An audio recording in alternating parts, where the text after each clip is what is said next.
I'm Rebecca Martinez, 29 years old. 4 months ago, I was being rushed into emergency surgery at 32 weeks pregnant with severe preeclampsia and a hemorrhaging placenta. My 3-year-old twins Olivia and Noah were at preschool and needed someone to pick them up within the hour. My husband Marcus was deployed overseas with the Navy and couldn't be reached. I was alone, terrified, and my blood pressure was dangerously high. From the pre-op room with nurses hooking me up to monitors and an anesthesiologist explaining the risks, I called my mother with shaking hands. "Mom, I need help. I'm having an emergency C-section. The baby's in distress and I have preeclampsia. Can you please pick up the twins from Little Sunflower Preschool? They close at 6 and I'm going into surgery now." There was a pause.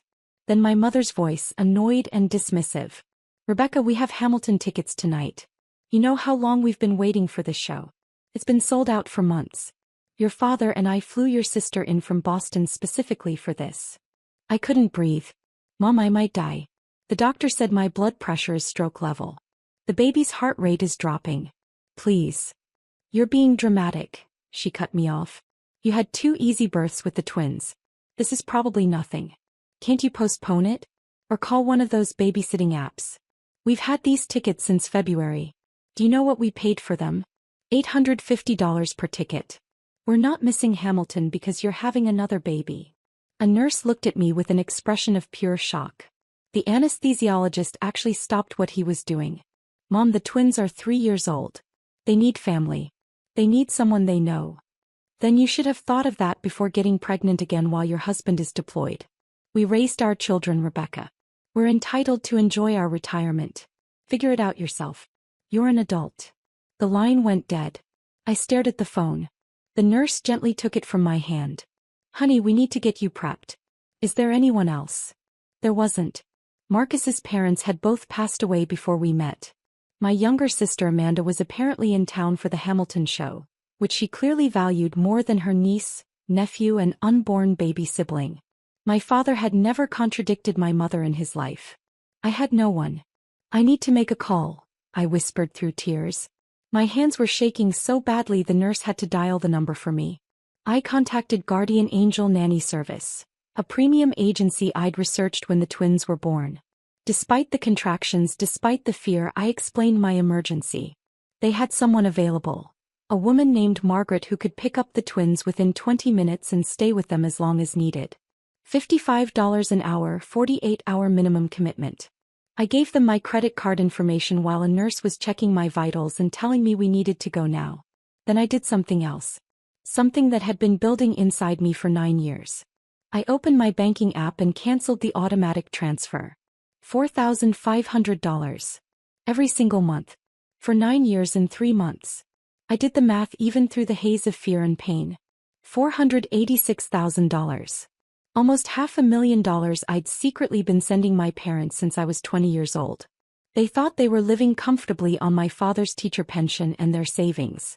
They had no idea their mortgage, their property taxes, their homeowner's insurance, their car payments, even their country club membership. All of it was being funded by the daughter they couldn't be bothered to help in a medical emergency. Before I tell you what happened when my grandfather walked into that hospital room, if you're connecting with this story, I'd really appreciate a like and subscribe. But only if it's genuinely resonating with you. Now let me tell you how I got to this point, because this didn't start with an emergency C-section. Growing up, I was always the responsible one. The one who didn't cause problems. Amanda, for years younger, was the golden child. Artistic, spontaneous, free-spirited. She dropped out of college twice, changed majors 4 times, and finally got a degree in art history that led to exactly 0 job prospects. My parents called her creative and finding herself. I was boring. Predictable. I got straight A's, went to State University on an academic scholarship, became a certified public accountant, married my high school sweetheart, and had twin babies at 25. My parents' reaction to my twins? That's a lot of responsibility for someone so young. Are you sure you can handle it? When Amanda decided to move to Boston to explore the art scene, at 24 with no job and no plan, my parents gave her $30,000 to get started. When I asked for help with a down payment on a house for my growing family, my mother said, "You make good money. You should be able to save." I made $68,000 a year as a CPA. Marcus made $52,000 as a Navy logistics specialist before his deployment. We were comfortable but not wealthy. Certainly not wealthy enough to be secretly supporting my parents' lifestyle while raising twins and saving for our own future. But when I was 20, just starting my first real job after graduation, I visited my parents and saw a foreclosure notice on the kitchen table. My father's pension wasn't enough. They'd refinanced their house 3 times and were drowning in debt. The house they'd lived in for 28 years was going to be taken away in 60 days. I couldn't let that happen.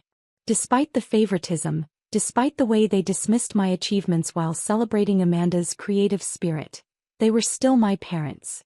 So I went to their bank, worked out a payment plan, and started making their mortgage payments. Then I saw their car loan was in default, so I took that over too. Then property taxes. Then insurance. Then their country club dues, because my mother said it would kill her to lose her social standing. For 9 years I lived modestly. We rented instead of buying. I drove a 7-year-old Toyota. I bought the twins' clothes at consignment sales. I clipped coupons and meal planned obsessively while my parents maintained their 3-bedroom house in the nice part of town, drove newer cars, took annual cruises, and kept their country club membership. They never questioned where the money came from. They just assumed things had magically gotten better. They never thanked me because they never knew. When I got pregnant with the twins, my mother's response was, "Twins? That's going to be exhausting. I hope you're not expecting us to babysit all the time." They'd watched the twins exactly 11 times in 3 years. 11 times. Always for a few hours, always when it was convenient for them, and always with complaints about how tiring it was. When Marcus got deployment orders, my mother said, "Well, that's the military life. You knew what you were signing up for." When I asked if they could maybe help more while he was gone, she said, "We have our own lives, Rebecca. We can't just drop everything because you chose to marry someone in the military." But they'd flown to Boston 6 times in the past 2 years to visit Amanda. They'd funded her art studio to the tune of $15,000.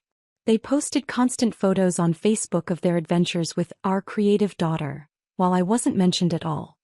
Last Christmas, Amanda came home and announced she was taking a break from capitalism and moving back in with our parents for a while. They were thrilled.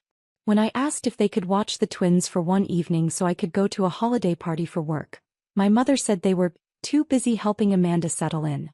The C-section took 3 hours. My son was born at 32 weeks, weighing 4 pounds 3 ounces. They immediately took him to the NICU. My blood pressure was so high during surgery that I had a small seizure on the table. The doctors told me later that if they'd waited even 30 minutes longer, both the baby and I would have died. When I woke up in recovery, Margaret was there. She'd brought Olivia and Noah to the hospital, and they were sleeping in the family waiting room with her. A nurse told me Margaret had given them dinner, read them stories, and told them their baby brother was going to be okay and Mommy would see them soon. "Your twins are precious," Margaret whispered when she came into my room. "They were scared, but I told them you were strong and everything would be okay. They wanted to make you pictures." She handed me 2 crayon drawings, stick figures of our family with a tiny baby. I started sobbing. This stranger had done more for my children in 4 hours than my own mother had done in 3 years. Margaret stayed for 3 days until Marcus's emergency leave came through and he could fly home. The bill came to $4,290. I paid it without hesitation. Worth every single penny. My mother didn't call to check on me. Not once. Not to ask if the baby was okay. Not to ask if I'd survived. Nothing. On day 4, my phone started ringing. My mother. I ignored it. She called again. And again. By evening, she'd called 31 times. My father called 19 times. Even Amanda called, which was shocking since we barely spoke. I finally answered on call number 43. "Rebecca." My mother's voice was pure hysteria. "What have you done? What have you done?" "I just had emergency surgery and almost died, Mom. Thanks for asking. Your grandson is in the NICU fighting for his life. Also thanks for asking. Don't you dare guilt trip me. The mortgage payment bounced. The bank is calling. We're getting late fees. What is happening?" "I canceled the automatic transfer," I said calmly. "What transfer?" "The $4,500 I've been sending you every single month for 9 years. I stopped it." Complete silence. Then, that was you? His mom. That was me. Every month since I was 20 years old. Your mortgage, your car payments, your property taxes, your insurance, your country club membership. All of it. $486,000 total. You're welcome, by the way. But we thought, your father's investments. Dad doesn't have investments, Mom. He has a teacher's pension that barely covers groceries. You've been living off my income for almost a decade. And when I needed you for one single afternoon to watch your grandchildren while I had life-saving surgery, you told me you weren't missing Hamilton. You don't understand. Those tickets were $850 each. We'd been planning this for months. And I'd been planning to not die in childbirth, but I guess your entertainment was more important than your daughter's life. Rebecca, you're being unfair. No, Mom. I'm being done. I hired a stranger to care for Olivia and Noah. She was there for them when their mother almost died. She held them and comforted them and made sure they were safe. You were at a Broadway show. Every automatic payment is canceled. You're on your own. We'll lose everything. The house, the cars, the club membership. Figure it out yourself, Mom. You're an adult. I hung up. The calls escalated. 67 times the next day. 73 times the day after that. I blocked their numbers. Then came the emails. The Facebook messages. The texts from relatives I hadn't heard from in years, all saying the same thing. How could I abandon my parents? How could I be so cruel? How could I let them lose their home? Not one person asked how my baby was doing. Not one asked if I was okay. Not one acknowledged that my mother had chosen a Broadway show over a medical emergency. I was in the hospital for 8 days. Baby Ethan was in the NICU for 5 weeks. Marcus was there for 2 weeks before he had to return to his deployment. During all of that, my parents called and called and called, but never once did they ask about their grandson. It was always about money. 3 weeks after the surgery, my mother showed up at my house. I was home with the twins while Ethan was still in the NICU. I looked through the peephole and saw her standing there, my father behind her looking defeated. I opened the door but didn't invite them in. What? We need to talk, my mother said, trying to push past me. I blocked the doorway. Talk here. Rebecca, please. Don't be childish. We drove all the way here. You drove 20 minutes. The same 20 minutes you couldn't spare when I was dying. Stop saying you were dying. You're fine. I had a seizure on the operating table, Mom. My blood pressure was 220/140. The doctor said I was minutes away from a stroke. Your grandson was born 2 months premature and is in the NICU with breathing tubes. But sure, I'm fine. My father finally spoke. Sweetheart, please. We're going to lose the house. We need you to start the payments again. Just until we figure something else out. Figure out what, Dad? You're both retired. You have no other income. You've been living beyond your means on my dime for 9 years. If I start paying again, it'll never end. But we have nowhere else to go, my mother cried. Maybe Amanda can help. She's the creative one, right? The special one. Amanda doesn't have any money. Neither do I, Mom. Not anymore. I have 3 children, a deployed husband, and a $4,290 nanny bill because you wouldn't help me for 4 hours. I have a NICU bill that's currently at $127,000. I have a mortgage of my own because I finally bought a house. Something I could have done years ago if I hadn't been funding your lifestyle. This is our home, Rebecca. And it would have been gone 9 years ago if I hadn't saved it. You've had 9 years of living there because of me. That's 9 years more than you deserved.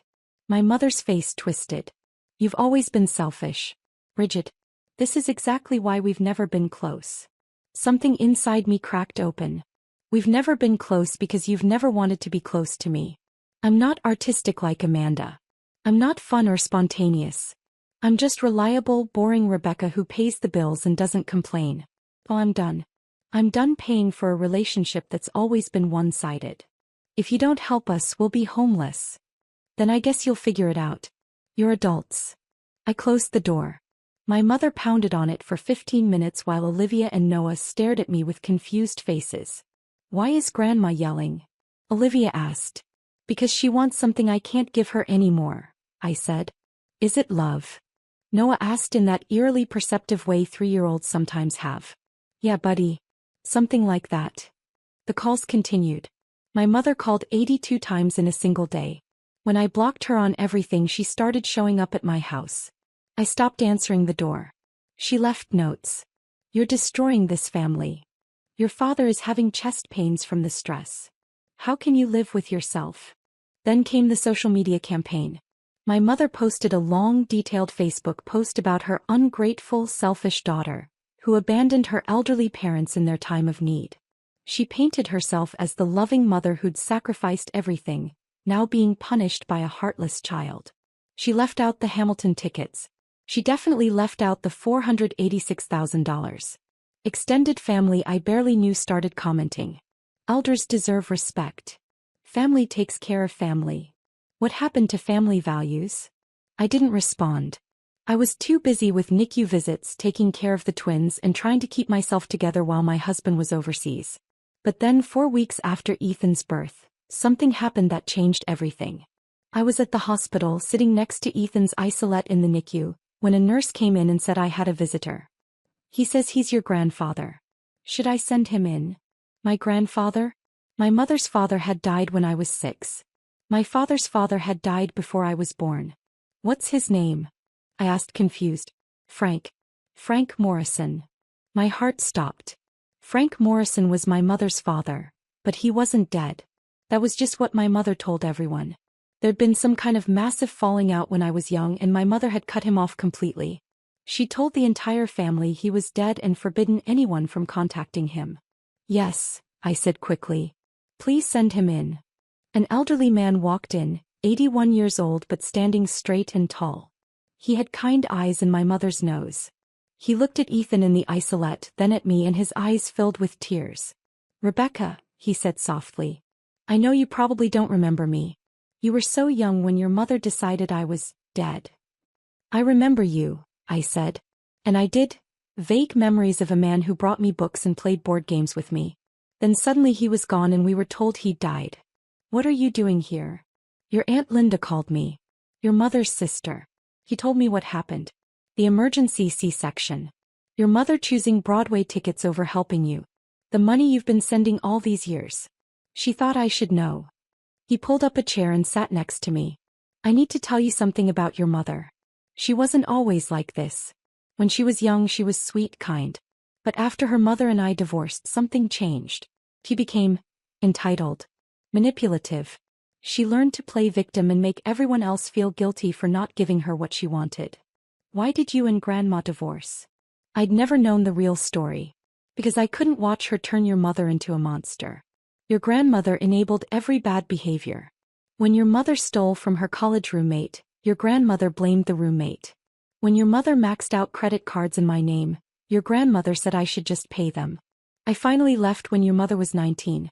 Your grandmother turned her against me, told her I'd abandoned them. Your mother believed it. He looked at me intently. She's done this before, Rebecca.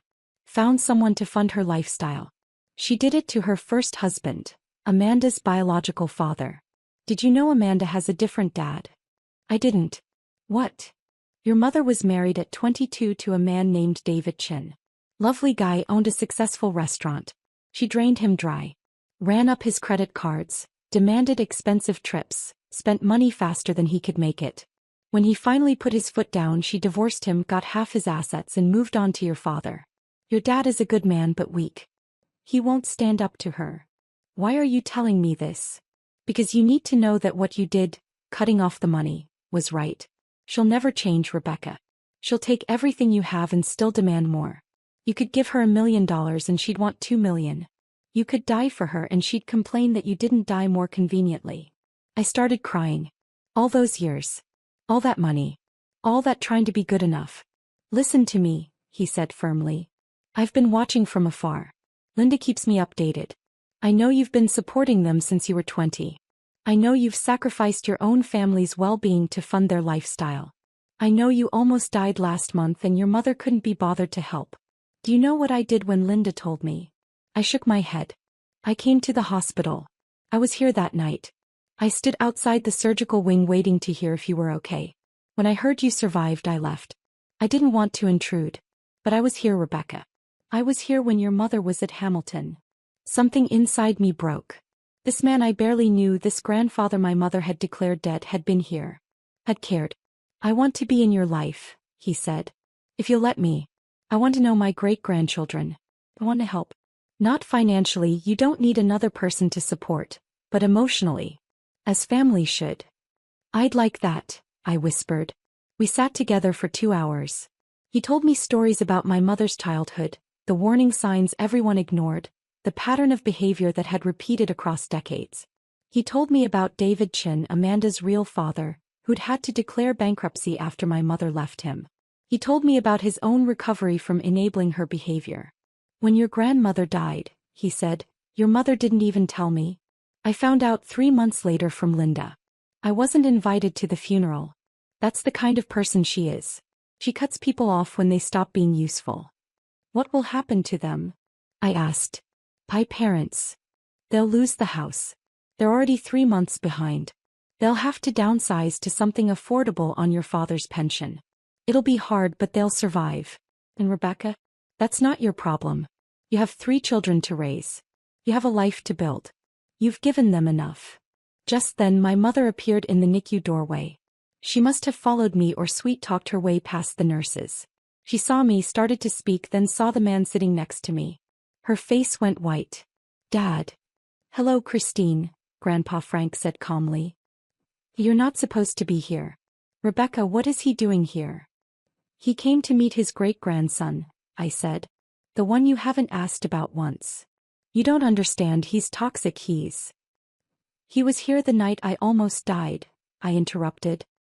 He was in this hospital waiting to hear if I was okay. Where were you? We had Hamilton tickets. I know. You've mentioned it. My mother's eyes darted between us, panicked. She was losing control of the narrative. Rebecca, if you don't reinstate the payments by Friday, we lose the house. Your father's health. Your father's health is fine, Grandpa Frank said coldly. I talked to him yesterday. He's stressed because you're making him stressed. He wants to downsize and live within his means. You're the one who refuses. Stay out of this, my mother snapped. This is between me and my daughter. Is it? Grandpa Frank stood up slowly. Because from what I can see, this stopped being a relationship years ago. This is just you taking and her giving until she finally ran out. My mother turned to me, desperation in her eyes. Rebecca, please. I'm your mother. I gave birth to you. I raised you. You owe me. I owe you $486,000? I asked quietly. Because that's what I've already given you. I think we're square. That's different. That was your mortgage. Your car. Your lifestyle. Your country club. Your cruises. For 9 years I paid for all of it while you treated Amanda like a princess and me like a disappointment. For 9 years I went without so you could have everything. And when I needed you, when I actually needed you, you chose a Broadway show. A NICU nurse appeared. Ma'am, you're disturbing the other babies. I'm going to have to ask you to leave. I'm not leaving without. Security is already on their way, the nurse said firmly. Leave now or you'll be permanently banned from this hospital. My mother looked at me one last time. You'll regret this. When you're old and need help, don't come crying to me. I won't, I said. I have family now. Real family. She left. I never saw her again. Grandpa Frank became a constant presence in our lives. He was there when Ethan came home from the NICU. He was there every Sunday for family dinner. He taught the twins to play chess and read them books. He sent care packages to Marcus overseas. He was everything a grandparent should be. 2 months after the surgery, my parents lost the house. They moved into a 2-bedroom apartment 40 miles away. Aunt Linda told me they were adjusting, but that my mother was making everyone miserable with constant complaints. Amanda surprisingly reached out. Mom's been calling me nonstop asking for money. I don't have any to give. She's furious. I think I'm officially the disappointment now. Welcome to the club, I said. I'm sorry, Amanda said quietly. For everything. For not being there. For letting them favor me. For not standing up for you. Are you sorry enough to help them financially? I asked. God, no, she said. I barely have enough to support myself. Then we agree on something. We started talking more. Slowly building a relationship that wasn't mediated by our parents. It wasn't much, but it was something. 4 months after the surgery, I was fully healed. Ethan was thriving, nearly caught up developmentally despite his early arrival. The twins were starting pre-K. Marcus was home on leave for 3 weeks before his next deployment. We were having Sunday dinner at Grandpa Frank's house when my phone rang. Unknown number. I almost didn't answer, but something made me pick up. Rebecca Martinez? A professional male voice. Yes. This is James Walsh, attorney at law. I'm calling regarding Christine Morrison, your mother. She's listed you as next of kin on some financial documents. I need to inform you that foreclosure proceedings on her property are complete, and she's facing additional legal action regarding credit card debt. She's given your contact information to several creditors. I wanted to give you a courtesy call before they start contacting you. Thank you for letting me know, I said calmly. For the record, I have no legal or financial obligation to my mother's debts. Any creditor who contacts me will be directed to cease and desist. That's exactly right, he said. I had a feeling you'd know that. Good luck, Ms. Martinez. Grandpa Frank was watching me when I hung up. Your mother's creditors? Yep. Good for you for knowing your rights. I'm a CPA, I reminded him. I know exactly where my obligations end. Marcus squeezed my hand. I'm proud of you, he whispered. Today, 6 months after that emergency C-section, I'm sitting in my backyard watching my 3 children play. Olivia and Noah are pushing Ethan in a baby swing, singing to him. Grandpa Frank is teaching them a song from his childhood. I have $4,500 extra in my budget every month. I've started college funds for all 3 kids. I've paid off our credit cards. I'm planning to go back to school for my MBA. Marcus and I are finally able to save for our future instead of funding my parents' present. My mother hasn't called in 3 months. The last I heard from Aunt Linda, my parents are managing in their apartment, but my mother is impossible to be around. My father tried to reach out once through Grandpa Frank, but when he found out he'd have to acknowledge what happened and apologize, he chose silence instead. That told me everything I needed to know. But here's the truth I've learned. Cutting off toxic family isn't cruel. It's survival. It's choosing your children over people who proved they don't value you. It's refusing to pay, literally and figuratively, for love that should have been freely given. I spent $486,000 trying to earn my mother's approval. I could have bought a house outright with that money. I could have secured my children's entire education.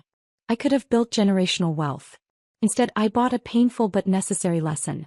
Some people will take everything and still demand more. The only way to win is to stop playing. Remember that moment I mentioned? When Grandpa Frank walked into the hospital room and my mother froze. That happened on day 6 of my hospital stay. My mother had somehow gotten past security again and was standing over my bed, listing all the reasons I was destroying the family. Grandpa Frank walked in carrying flowers. He saw my mother and his face hardened into something I'd never seen before. Christine, he said quietly. My mother spun around, shocked. What are you doing here? I'm visiting my granddaughter and my great-grandson. What are you doing here? Oh wait, let me guess. You're asking for money from a woman who almost died because you wouldn't take 4 hours to watch your grandchildren. That's not, you don't understand. I understand perfectly. I understand you've been bleeding Rebecca dry for 9 years. I understand you chose a Broadway show over her life. I understand you've never once asked about the baby fighting for his life in the NICU. I understand you're exactly the person I knew you'd become. My mother's hands were shaking. You abandoned me. I left your mother. I never abandoned you. I called every week. I sent cards, letters, gifts. He sent them all back. You chose your mother's lies over the truth because it was easier. Because it meant you got to play victim. That's not true. It is true, and deep down you know it. He turned to me. Rebecca, did you know your mother told everyone I was dead? Yes, I said quietly. Did you know I've been setting aside money for you since you were born? $500 a month for 29 years.